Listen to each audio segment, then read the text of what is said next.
오늘 본문에 다윗이 하나님께 기도하는 장면이 나오는데 다윗이 기도할 때 이렇게 기도했습니다.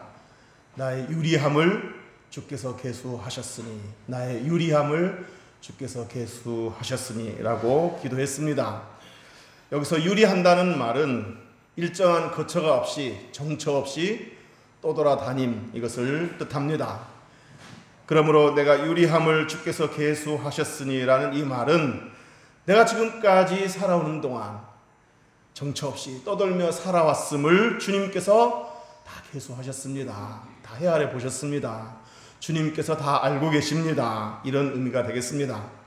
실제로 다윗은 10대 때부터 원치 않는 떠돌이 생활을 해야만 했습니다.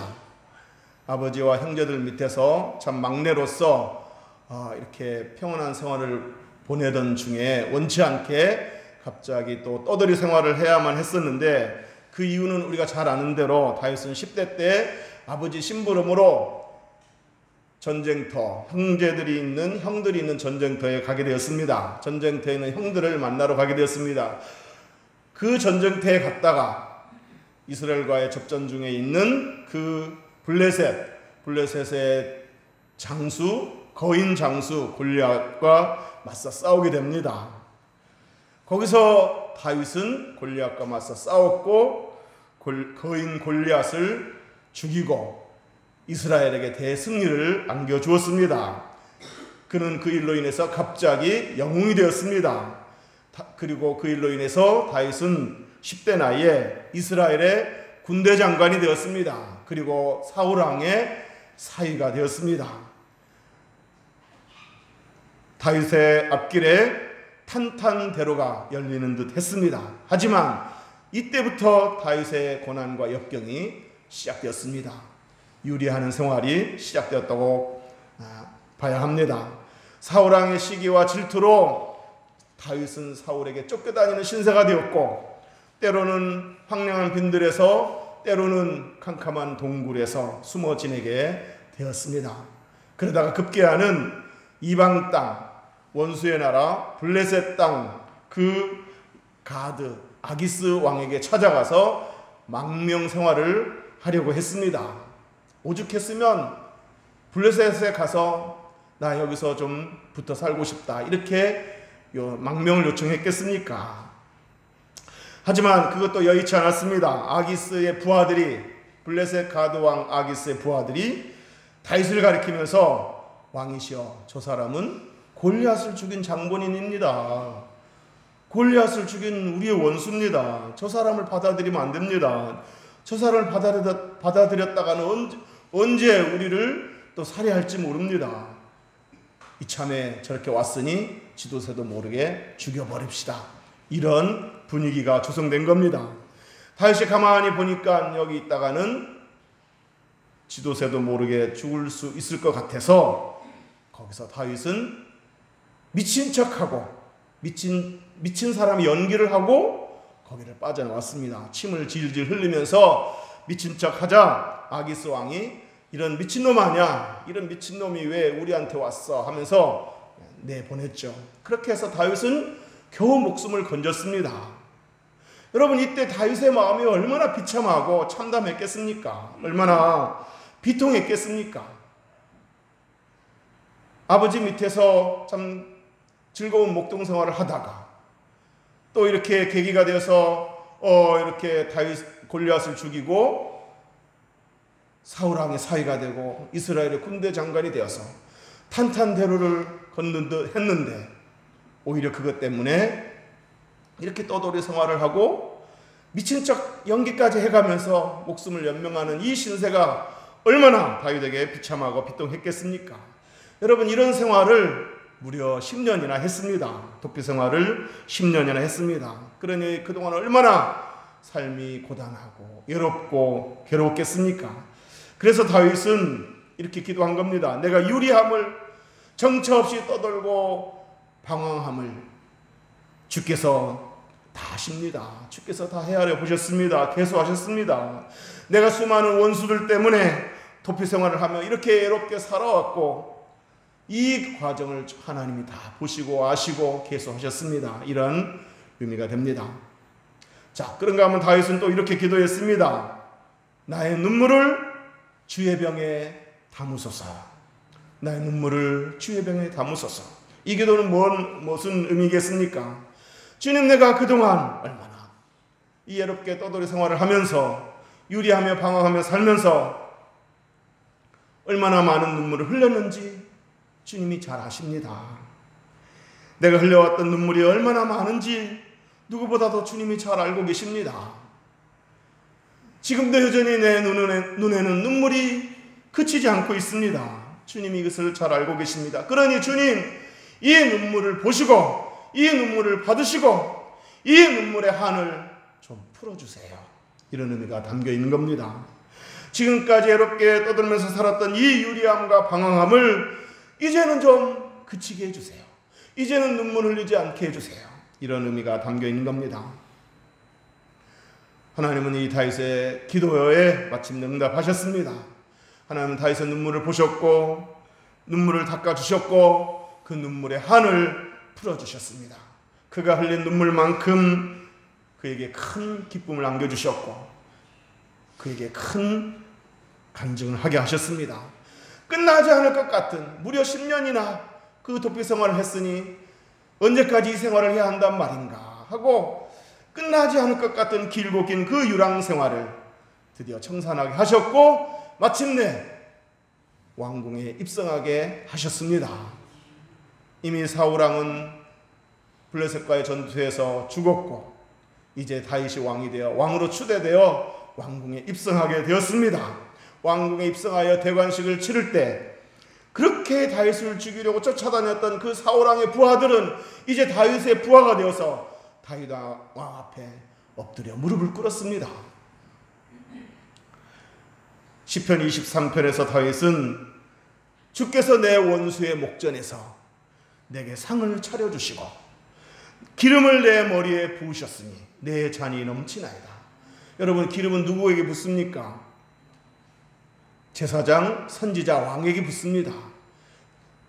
기름을 내 머리에 부으셨으니 주께서 내 원수의 목전에서 내게 상을 차려주시고 기름을 내 머리에 부으셨으니 내 잔이 넘치나이다. 이 고백은 시편 23편에서 이렇게 고백했는데 이 고백은 어쩌면 다윗이 왕으로서의 대관식을 치를 때 그때의 장면을 생각하면서 이 고백을 한 것이 아닌가 싶습니다. 어쨌든 하나님은 다윗의 눈물을 보시고 그 눈물을 주의 병에 담으시고 계수하셨다가 마침내 때가 되어 그 눈물의 한을 풀어주셨습니다. 여러분, 사람은 감정의 동물이라 눈물에 약합니다. 누군가가 눈물을 호소하면 안 들어줄 것 같아 보였어도 나중에 눈물을 호소하면 들어주게 되는 것을 볼 수 있습니다. 자, 그런데 여러분, 우리 하나님도 인격 있으신 분이시고 감정이 있으신 분이기 때문에 우리 하나님도 눈물에 약하십니다. 물론 꼭 눈물을 흘리고 기도해야만 응답받는 것은 아닙니다. 눈물을 흘리고 기도해야만 그 기도가 간절한 기도라고 볼 수는 없습니다. 눈물이 보증 수표라도 되듯 꼭 눈물을 흘리고 기도해야만 응답받는 것은 아닙니다. 하지만 성경에는 많은 사람들이 하나님 앞에 눈물을 흘릴 때 하나님께서 그 눈물을 닦아주고 그 눈물의 기도에 응답해 주시는 사례가 많습니다. 하갈은 사라의 몸종이었습니다. 그런데 이 사라의 몸종이었던 하갈이 임신을 하자 주인 사라를 멸시를 했습니다. 사라는 그 하갈을 내쫓았습니다. 그래서 하갈은 어린 아들과 함께 집에서 쫓겨나 광야로 내몰리게 되었습니다. 뜨거운 광야에서 두 모자가 있었는데 마실 물이 떨어졌습니다. 뜨거운 광야에서 마실 물이 떨어졌으니 하갈의 어린 아들이 목이 말라 죽어가고 죽게 되었습니다. 하갈은 죽어가는 아들의 모습을 차마 볼 수 없어서 화살 한바탕 떨어지는, 그러니까 화살을 쏘았을 때 날아가는 그 거리만큼 아들과 떨어져서 죽어가는 그 아들의 모습을 멀리서 이렇게 지켜보았습니다. 지켜보면서 통곡하며 울었습니다. 하나님께 부르짖었다고 그랬습니다. 자, 그때 하나님께서 하갈의 통곡의 울음소리를 들으시고 이렇게 응답하셨습니다.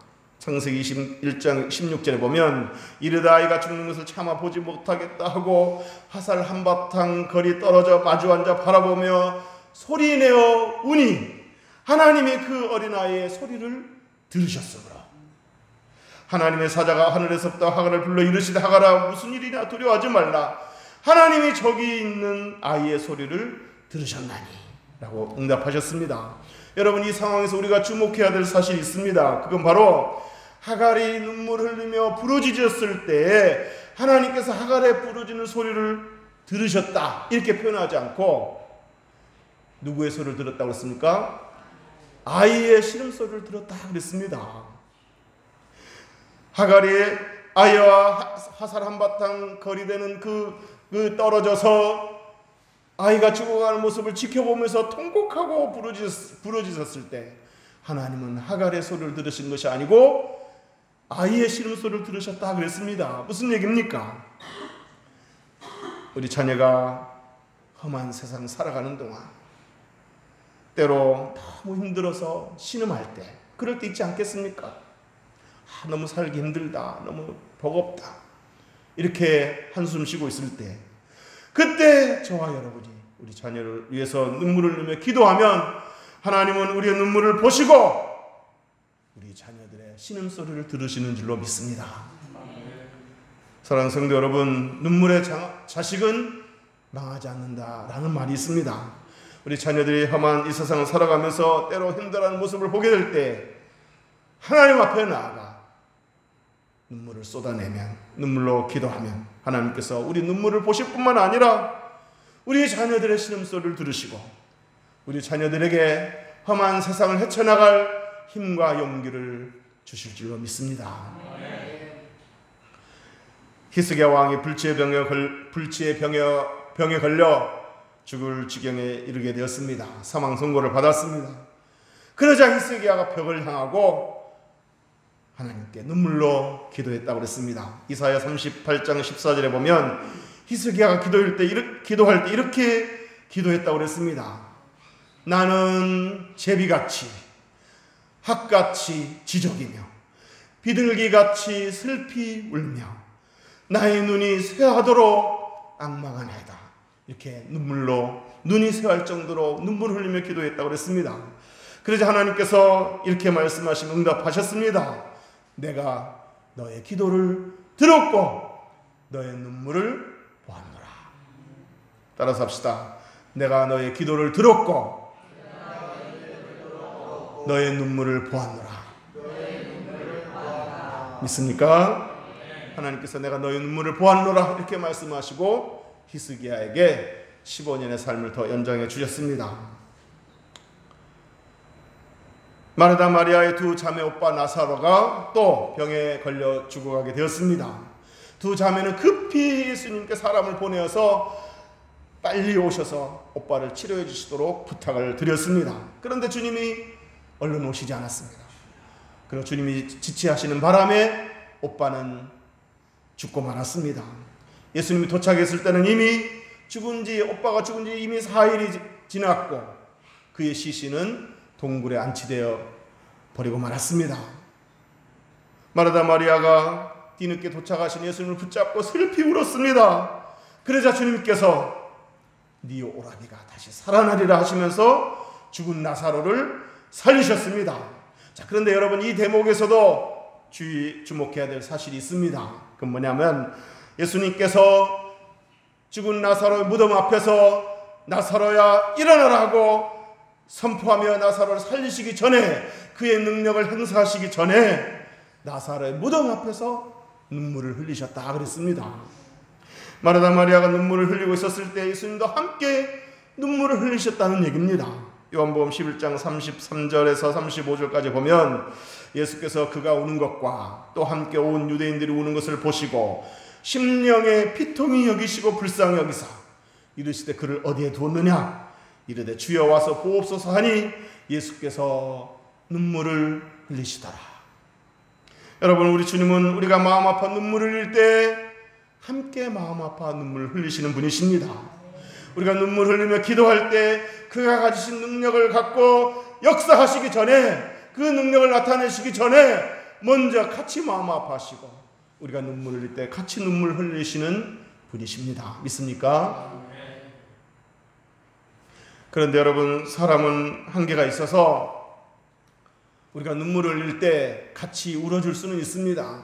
누군가를 만나서 그 처한 상황들을 얘기하면서 이렇게 하소연하듯이 이렇게 털어놓고 눈물을 쏟아내면 같이 있는 사람도 마음이 동해서 안타까워서 눈물을 흘리죠. 그런데 같이 눈물을 흘려줄 수는 있지만 문제는 해결해 주지 못할 때가 많습니다. 인간은 한계가 있기 때문에. 그러나 우리 주님은 우리가 눈물을 흘릴 때 함께 울어주실 뿐만 아니라 우리의 문제도 능히 해결해 주시는 분이십니다. 눈물의 원인을 제거해 주십니다.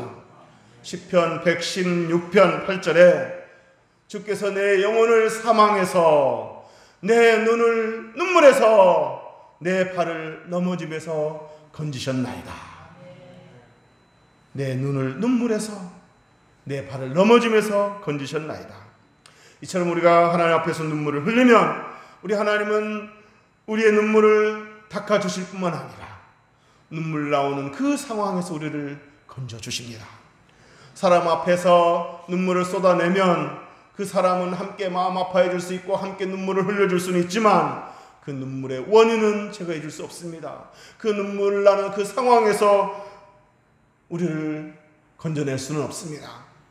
하지만 우리가 하나님 앞에서 눈물을 흘리면 우리가 흘리는 그 눈물의 원인을 제거해 주실 뿐만 아니라 그 슬픔의 눈물을 기쁨의 눈물로 바꾸어 주십니다. 믿습니까?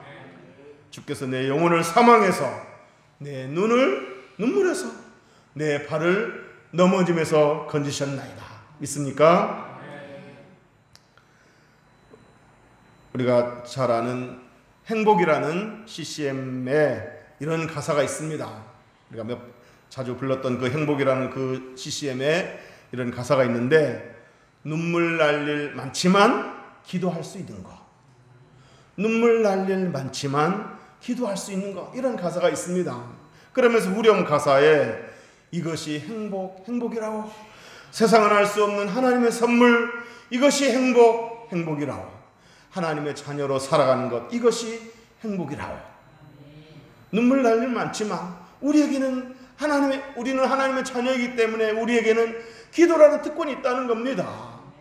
그래서 눈물 날 일 많지만 눈물 흘리며 기도하면 그 눈물 대신에 그 슬픔의 눈물 대신에 행복의 눈물로 바꿔주신다는 이야기입니다. 믿습니까?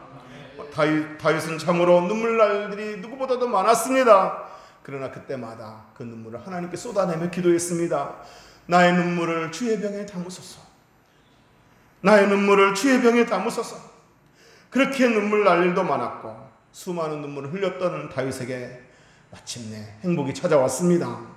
행복이라는 그 CCM 가사처럼 세상에 알 수 없는 행복이라는 선물을 다윗은 경험했습니다. 눈물 날 일 많지만 기도할 수 있는 것. 눈물 날 일 있을 때 기도 잊지 마시기를 주의 이름으로 축복합니다. 다윗의 눈물은 기도가 되었고 그 기도는 행복으로 돌아오게 되었습니다. 여러분, 땅에 있는 수증기가 올라가면 뭐가 됩니까? 구름이 되죠. 구름이 모아지면 또 뭐가 됩니까? 비가 되어서 또 땅을 적셔 내려옵니다. 내려와 땅을 적십니다. 마찬가지로 우리의 기도가, 특별히 우리의 눈물의 기도가 하나님 앞에 올라가면 마침내 하나님께서는 그 흘렸던 눈물을 주의 병에 담으셨다가 간직하셨다가 계수하셨다가 때가 되면 흘린 눈물만큼 기쁨으로 웃음으로 행복으로 되돌아오도록 하시는 줄로 믿습니다. 시편 84편 6절에 그들이 눈물 골짜기로 지나갈 때 그곳에 많은 샘이 있을 것이며 이른 비가 복을 채워주나이다. 믿습니까? 이제 말씀을 정리하도록 하겠습니다. 우리는 어려서부터 눈물 흘리는 것에 대해서 부정적인 가르침을 받아왔습니다. 아이들이 울면 어른들은 눈물 뚝뚝 하면서 눈물을 그치게 합니다. 특히 남자들이 울면 남자아이들이 울면 큰일 나는 것처럼 가르쳤습니다. 남자는 울면 안 된다. 남자는 평생 3번만 울어야 된다.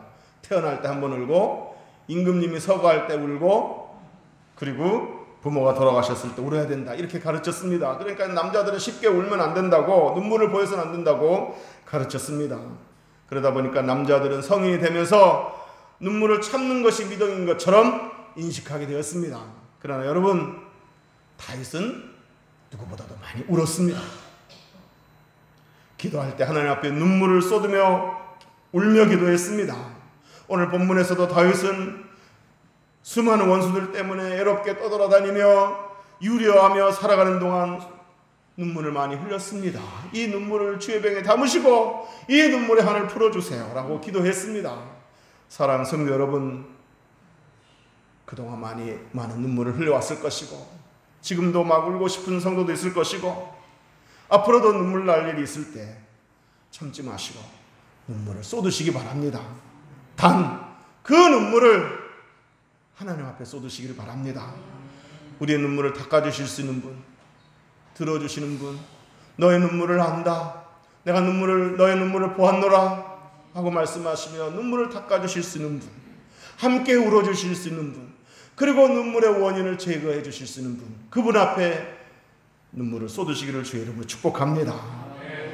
그러면 눈물이 있으신 우리 하나님께서 우리의 눈물을 보시고 내가 너의 눈물을 보았노라 하시며 눈물 닦아주시고, 함께 마음 아파하시면서 우리와 마음을 같이 하시다가 때가 되면 그 눈물의 원인을 제거해 주실 줄로 믿습니다.